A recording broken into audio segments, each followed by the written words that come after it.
জনপ্রিয় content creator ফাহিমকে ঘিরে আবারও শুরু হয়েছে তুমুল আলোচনা।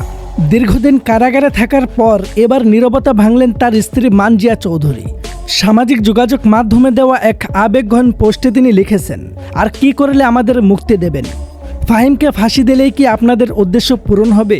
কিন্তু প্রশ্ন হলো, এমন কি ঘটেছিল যে একজন জনপ্রিয় কন্টেন্ট ক্রিয়েটরকে এতদিন ধরে কারাগারে থাকতে হচ্ছে? মানজিয়ার দাবি, পুরো ঘটনার শুরু একটি এডিট করা কল রেকর্ড থেকে। এরপর একের পর এক মামলায় জড়িয়ে পড়েন ফাহিম। তার ভাষ্য অনুযায়ী ৭৮ দিনেরও বেশি সময় ধরে তাদের পরিবার চরম মানসিক ও সামাজিক সংকটের মধ্যে রয়েছে। তিনি আরও বলেন, তাদের পরিবারের সবাই নারী, আর ফাহিমই ছিলেন একমাত্র উপার্জনকারী। এখন ছোট্ট সন্তানকে নিয়ে তারা প্রতিদিন অনিশ্চয়তার মধ্যে জীবন কাটাচ্ছেন। তবে এখানেই শেষ নয়। সবচেয়ে বড় রহস্য হলো, ফাহিমের বিরুদ্ধে আসলে অভিযোগটা কি? কেন তার বিরুদ্ধে সন্ত্রাস বিরোধী আইনের মতো গুরুতর মামলা করা হলো? সত্যিই কি তার বিরুদ্ধে শক্ত কোনো প্রমাণ রয়েছে, নাকি এর পেছনে রয়েছে অন্য কোনো অজানা গল্প? এই প্রশ্নগুলোর উত্তর এখনও খুঁজে ফিরছেন তার স্ত্রী, পরিবারের সদস্যরা, এমনকি অনেক সাধারণ মানুষও।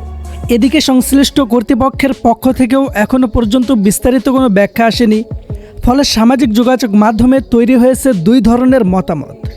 কেউ বলছেন নিরপেক্ষ তদন্তে সত্য সামনে আসা উচিত, আবার কেউ মনে করছেন আদালতের বিচার শেষ হওয়ার আগ পর্যন্ত অপেক্ষা করাই সবচেয়ে কঠিন পথ। এখন সবার চোখে একটাই প্রশ্ন, ফাহিম কি সত্যিই ষড়যন্ত্রের শিকার, নাকি অভিযোগের পেছনে রয়েছে এমন কোনো প্রমাণ যা এখনও সবার অজানা? সত্যটা কি উত্তর মিলবে সময়েই।